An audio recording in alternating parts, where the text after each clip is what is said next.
Welcome to Read Between the Lines, a book podcast. I am your host, Molly Southgate, and today I'm interviewing Eloisa James. Hi there, how are you doing today? Good. Thank you for having me. Of course, thank you so much for coming back on the show. So, can you tell me a little bit about your books?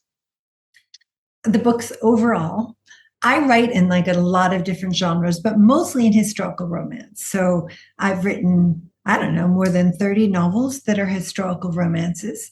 I also have written a contemporary novel and I just finished another one. So that's exciting. And then I wrote a memoir called Paris in Love, and I'm working on Florence in Love right now. So I feel that I'm sort of writing all over the place at the moment. And can you tell me some about this most current book as well that we're going to be talking about today? So my newest book that's coming out is called Hardly a Gentleman, and it's about a Scottish laird who is hardly a gentleman, like not at all. And he basically, the heroine comes across him when he's standing naked in a stream, fly fishing, and he's just sort of rough and tumble guy. And my heroine is a young lady who flees London and pretends that she's going to be a housekeeper. So she shows up at his castle. He's got a little castle, and she's a huge book lover. So she shows up actually without her trunk, but with a huge stack of books. So I thought that I certainly am very, I like her a lot. And I think my readers will too, because she approaches this. She's like, here's a castle. This is fabulous. This is a fairy tale. It's surrounded by blue and purple flowers. It's so gorgeous. And then she sees him in the stream. She's like, whoa, he's so handsome. And then she's like, wait a second, this castle is really dirty. And he is not a prince. And so it's fun. It's a real grumpy meet sunshine. Non-book lover means real book lover. So he's got a library actually in his castle. And so that's a great pleasure that she's so happy when she sees the library. That is such a fantastic premise. What was like the base idea for it? Like, what inspired this? Well, the series is called Accidental Bride. So it had to have a hinge in which she became a bride accidentally, right? Which happens because there she is, a young lady living as a housekeeper in a laird's castle. Obviously, someone is going to come along and say, oh, you are the Honorable Miss, whatever. You can't, now you have to get married. So there you have it is a so-called arranged forced marriage type situation. So I knew that had to happen. But the other thing I really knew, because when I write a book, I have a couple of scenes in mind. That's what you're sort of writing towards scenes. So I knew the first moment she saw him was when she came out from behind and she saw a naked man in the stream, in the freezing cold stream, right? And she's heard terrifying things about male equipment and, their tools, so to speak. And he turns around in this freezing cold stream and she's like, well, that's not too bad. That's okay. Because I knew I wanted that. So you're in her head and she's thinking that. And then later when they get married, she's like, what is that?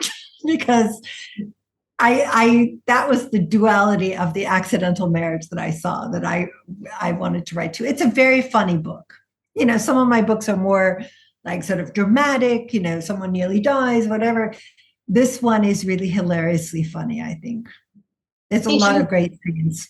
Did you know it was always going to be a funny book, or did that kind of take you by surprise as you were writing? It happens with the characters. Like, are they funny? And then, well, that came before. So I knew they were funny. I knew she was funny anyway, because she appears in Viscount in Love. She's already there. She has this, she loves to make little handbags that are the faces of whiskered animals. So like a mouse with little wire whiskers, or a cat or a kangaroo. There's like actually a lot of animals with whiskers, I found out. So I knew that she was eccentric and interesting, and I knew that she was a book lover. So it just, sometimes the characters, I mean, it sounds so stupid, but sometimes they really do create this chemistry together. This is one of the ones where it just happened. Oh, I completely agree with that. I talked with a lot of authors on the show about like that kind of phenomenon where you'll be sitting there writing and all of a sudden the characters go a completely different direction than you thought the book was going to go, or they say something and they fall in love with the wrong person. What were some moments while writing this where they went somewhere you weren't expecting? One very funny scene that I like a lot, it stems from the fact that he is just 2 years a widow, and his wife's mother, so his former mother-in-law, is having a very hard time getting it over it. So they decide to have a memorial service in the church. And afterwards, he goes out to this small churchyard next door, which is covered with flowers, and his nephew's chicken escapes, and he dives after the chicken and finds himself face down on a grave and doesn't realize it's his wife's grave until his former mother-in-law comes shrieking out of the church and says, "You'll never get over here. You'll never love anyone the way you loved her. Ever, ever, ever. You will never be in love again." And within 5 minutes, everyone in his area of Scotland, in the Highlands, knows that he threw himself onto his wife's grave. So he has this reputation as this person who will never love again, which of course puts a huge impediment when, between the new relationship, because that's not the case. But because everyone believes that his story is the great love story of the ages, he can't admit that it's not. It would hurt everyone's feelings. So, of course, when my heroine comes along, she's like, "That's the last person I want to marry. I don't want to marry someone who's in love with a dead wife, who's throwing himself on the grave of a dead wife. That is not what I want in life." So, these kind of things led to a lot of funny interactions. And it's not exactly misunderstandings, because they don't misunderstand each other. He says, "I don't want to fall in love again," and he means it. Mm-hmm. And she's like, "I don't want to be with someone like you," and she means it. So there's genuine barriers to that relationship, which also made it very funny. That's an important part in a romance novel too, is to have those really genuine barriers that you have to overcome. Because if they're not something that the character truly means, you can see through it too easily. But I really like one where you can kind of sink in. It's like, no, he does not want to get married, and neither does she. But somehow we are going to get these two to end up together. Yeah, I particularly like it when the barriers come from inside. Mm-hmm. And there's some deeply felt feelings on both their sides, rather than a misunderstanding like, "I'll never marry anyone with red hair," and you happen to have red hair, or whatever like that. Because if you're having an accidental bride like this, where someone's forced to get married, you really need that huge barrier. Otherwise, they can just go to bed and have a great time. And it's like, whoa, this marriage is great. Why was I worrying about? Whereas if they're holding back inside, I think it makes it a way better romance.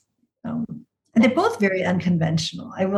I'll just a boastful moment. The book just got a star review in Publishers Weekly, which is lovely. Congratulations. The biggest sort of trade magazine for publishing. And the person who reviewed it said that she or he loved it because they were so unconventional and so sort of original in their way of approaching their lives. They're different. I have never written characters like these. So, in developing these characters, what was different? Or did they just sort of come to you in this way? They just change. They change in your hands. They do. He's on the grave, and you realize he's got a great sense of humor. In the beginning, when I thought of him, I thought, well, maybe he really mourns his wife. It's been 2 years though. No, things just change when you're writing them. That's one of the great joys of being a writer, is seeing how something develops and changes, particularly if you're sitting there and you think, what's keeping them apart isn't strong enough. So one of the problems I have with the way in which authors are being forced to publish really fast now is that it doesn't give you time to sit back and a month later say, whoa, those people, this isn't strong enough. I have to rethink what's keeping them apart. It has to come from a deeper place. But if you have to write something in 2 months, that's not going to happen. You don't have time. With that being said, are you a drafter, or do you just sort of work through the first draft slowly? I just go through the first draft, but then I edit over and over and over and over and over tons of times.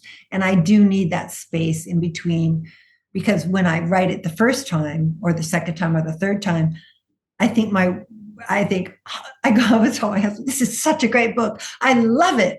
And then, a month later, I'm like, okay, we have some problems here. Or 2 weeks later, I just need that space, because otherwise I don't want to cut anything. I think it's just fantastic. Absolutely. So you need to love your own book. At the same time, you need to be able to edit and cut. Yeah, can you speak on that a little bit more? I feel like that's something that I see sometimes. It's like I'll see people say like you need to love your writing, but I also see things where they're kind of warned against being precious about your writing or loving your writing, and it's kind of a catch-22 for an author. So how do you sit on that? I think what you need to do is take joy in the process. I love writing, right? I don't necessarily love everything I put on the page. And and that's a very important distinction. If you say, this has been such a great day, I created this scene that I love that came out of nowhere. It's so fun. My heroine finally revealed X, Y, or they had a fantastic, love scene in the library or in a river or wherever they were.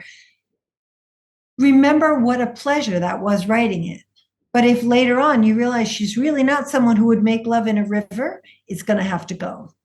Mhm. So celebrate the moment, celebrate the process, but don't celebrate the words because unless you are, God's gift to writing somehow, writing is all about editing. It's all about killing your babies.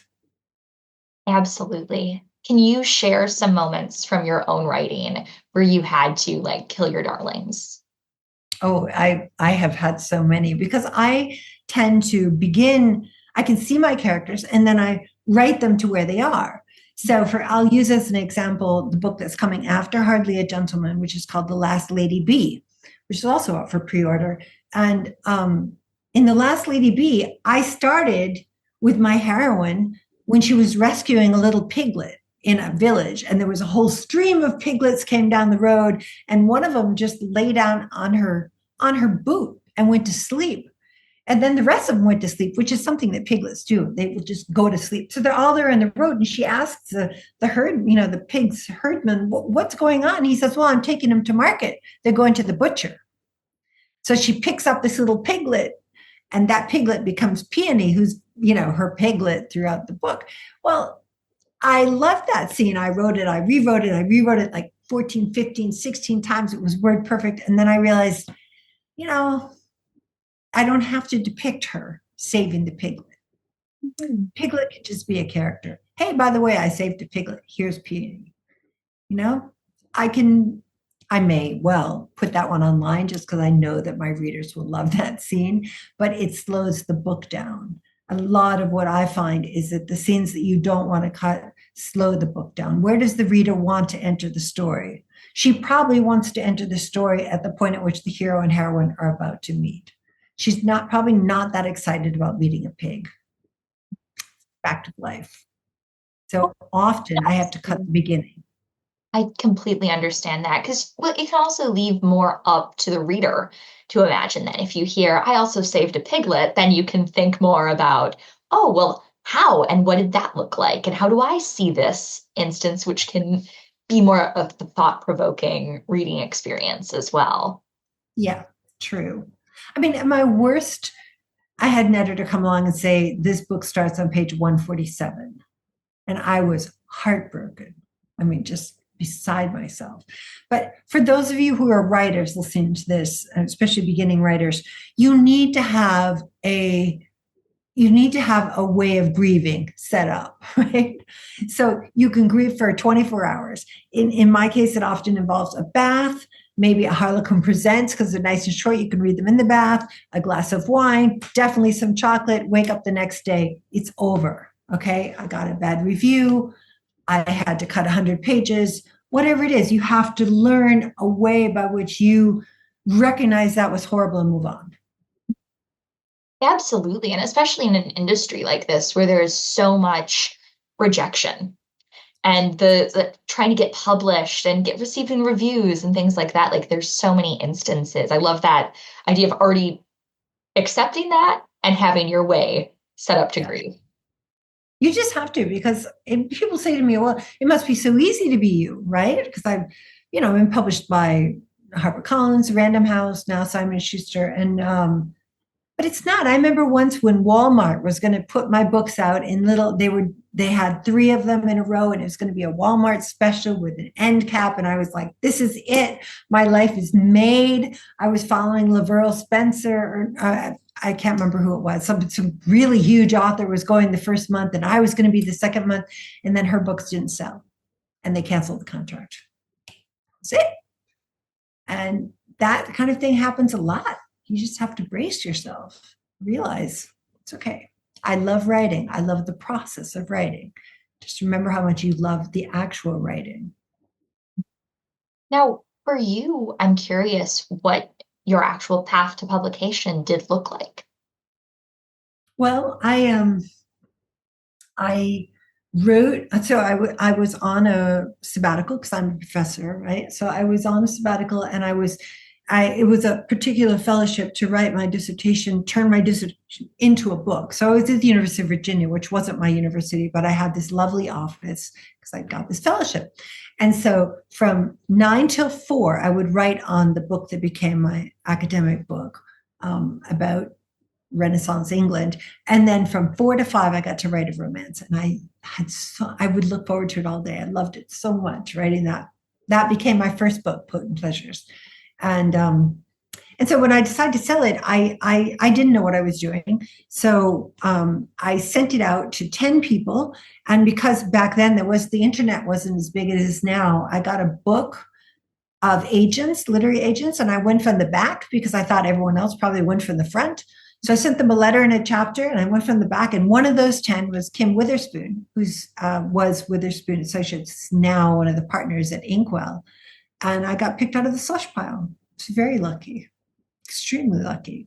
But I will say I had, those 10. And then when someone would reject me, I was just going to send out to number 11, to number 12, to number 13, like that. You have to recognize the rejection as part of the story. Amazing too. And it sounds it's just so perfect the way that it lined up with you going right to the back of the book and that being where the person was for you. Yeah, it was totally luck. I mean, it was absolutely luck. Kim had hired a new young woman and said, go through the slush pile. She mostly publishes literature. And she said, we need some commercial authors because commercial authors, frankly, keep the literary world afloat. And that woman came across my book. So, yay.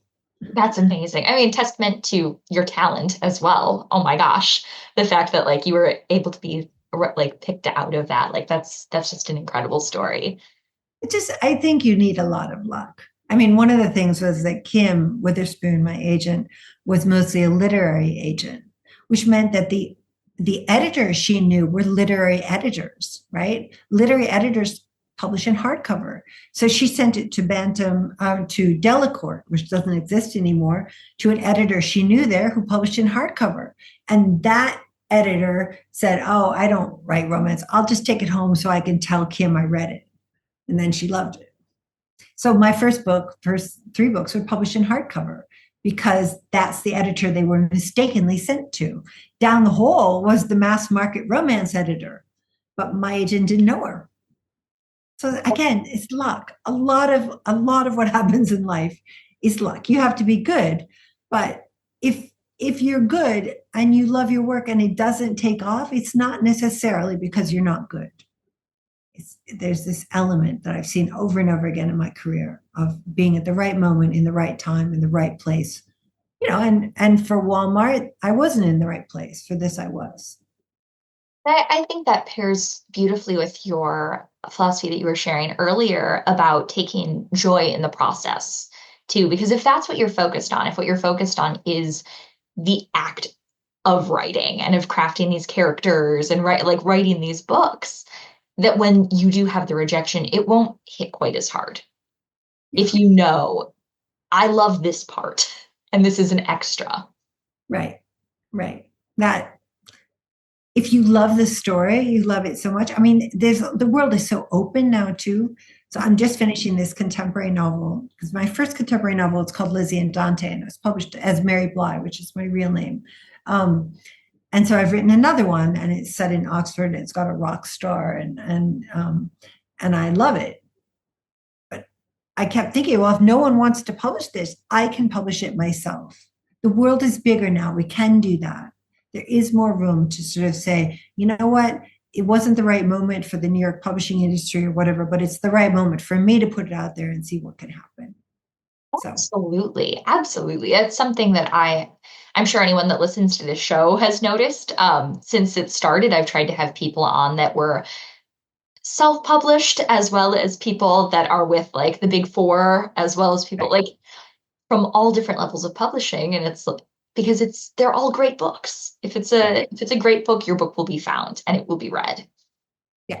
I feel that very strongly. I mean, maybe in Kindle Unlimited, but you know what? Kindle Unlimited has some really great books in it. And in fact, it's got like 5 of mine now because I just insisted. I think there's a lot of readers who love sort of the safety of Kindle Unlimited, not paying, like I paid for this. So yeah, I've talked, 2 of my publishers are putting some of my backlist on Kindle Unlimited. And I think it's been a very good experiment. It's a way to reach new readers, and that's what you want. You want to be read. Absolutely. Now, kind of a different question. I'm curious about how you've seen your writing adapt from your first book until where you are now. It has changed so much. I saw you were going to ask that question. I thought, I don't even know how to answer that because what happens when you're a writer is you think, this is the best writing. I mean, I'm doing the best I can, which you are at that moment. And then 2 years later, you look back and you say, whoa, I didn't even know how to do X or Y. So when I wrote my first book, I had never heard of point of view, for example. I just didn't, they called it POV. I had no idea what POV was at all. I remember having a conversation about POV and I was like, I don't even know what you're talking about. My only frame of reference was classical novels, and classical novels switch POV all they want to because they're not popular fiction in the same way. So you learn a lot, and sometimes you veer a bit too much one way and too much the other way, but over time you learn. But the other thing is that the world changes with you if you're going to have a long career. So I've had to learn how to write differently because my readers are different. My readers want different things, right? They don't want the hyper intellectualized environment that I initially started writing in. They don't want the hyper accuracy. Now we're in a period, I would say, of heightened emotional. They want a true clash between the hero and heroine. At the same time, they do not want the near death experience, which there was a good chunk of my career in which that was what people talked about. She almost died and he threw himself at the side of the bed and said, don't die, blah, blah. Um, yeah, that's not really flying. Like we're not in a tearjerker moment. I think we're much more in a moment of like, I want to know that the world is great somewhere. I want to know that people fall in love and that they're in a secure and safe world. So, so I write differently, less Absolutely. drama, more, more banter, I would say. Well, and I think that comes across like in what you were telling us about your current novel as well, like in Hardly a Gentleman, where there is that element to it where it's like, oh, she gets to be in this castle, and you get to have like there's an escapism there that is really important in writing. Yeah.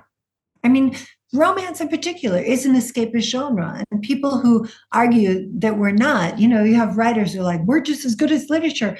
Well, it's not a question of good or bad, it's different. Literature generally is not escapist. Literature generally is like, hey, let me show you what this part of the world is like from my point of view. Well, we don't do that. We say, let's escape. Let's look at what love would be like between these two people who are totally unsuited to each other. Let's just see what that'd be like in a castle. Let's have him look like he has only 5 cents to his name and 2 shirts and turn out to be really rich because why not? It's an escapist novel, right?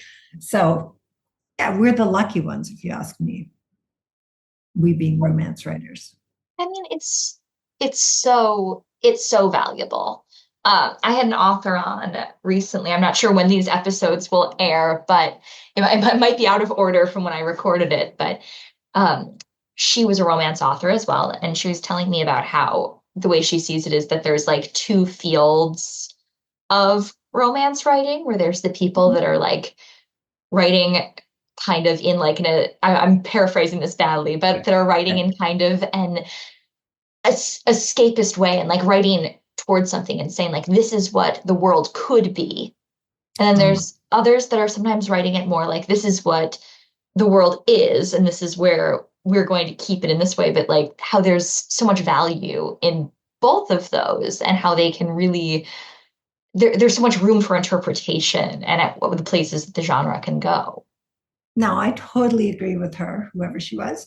I will say that I think that the actual time period in which you're writing has part of that. In other words, there are certainly people in the historical writing period who write, this is what it was like, right? But as an academic, as someone who's written, about the 1600s, we're incapable of enjoying a story that would really be what it's like and have it be a romance because we're into toothbrushes and lots of bathing and all kinds of things that actually are not quite so realistic. So I think it's easier to do the second kind. This is what it's like if you're writing in a contemporary period because of inherent falsehood at the heart of historical romance, much though I love it. But that's a very interesting point. I hadn't thought of that. Yeah, I mean, 50% of women died in childbirth. Mm-hmm. So I always have my afterbirth where this like, and she's got 2 kids. Look at this. She's alive and her babies are alive, which is another thing. Not very many children survived in the 1800s. So that's because I can't get over that side of women's history. So I create that in my books. But again, that would not be realistic, really. Absolutely. And not all writing has to be realistic. And there's such a true power that can be found in making something more fantastical. Yeah, more escapist. Mm-hmm. More joyful. This has actually just been such an incredible interview. Thank you so much for coming back on the show. And I've loved getting to talk with you. You're very, very welcome. I'm happy to come back anytime. So if the contemporary, which I'm working on right now, gets sold, I would love to come tell you about it with my rock star. It's so much fun.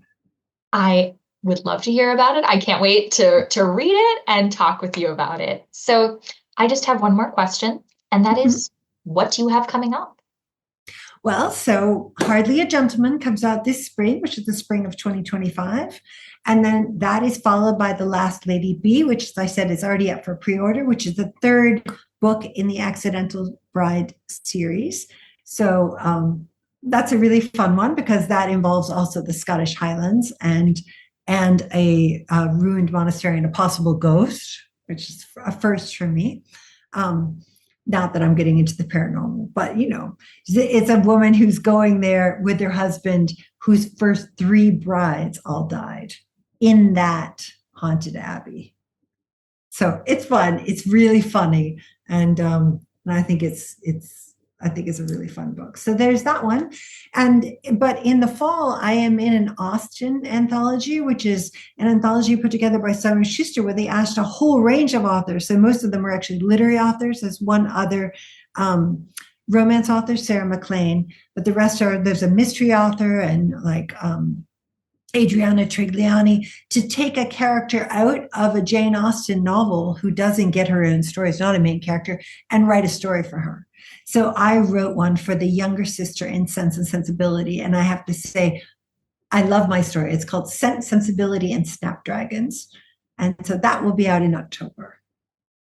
It's called Ladies in Waiting because they are ladies in waiting. They have been waiting for their own stories.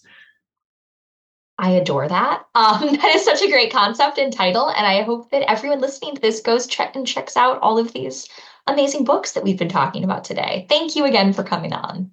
For Read Between the Lines, my name is Molly Southgate. And I'm Eloisa James. Let's end this the way all great stories end. Happily ever after. The end. Thank you for listening to Read Between the Lines, a book podcast. You can follow the show on Instagram and Facebook at Read Between the Lines Podcast and on Twitter at RBTL Podcast. Make sure to follow the authors who I've been talking to hear all about their upcoming projects, and also because they're cool people. This show is hosted by me, Molly Southgate, and produced and edited by my dad, Rob Southgate. Read Between the Lines is a Southgate Media Group production, and you can find all the great content put on by the network at southgatemediagroup.com. You can read the story of how I and many other podcasters started in the anthology book Pod Life, which you'll find at the link in the show notes. Also in the show notes are links to buy the books featured on this episode. Using those links supports this show and the incredible authors being interviewed. Have a great week and keep reading.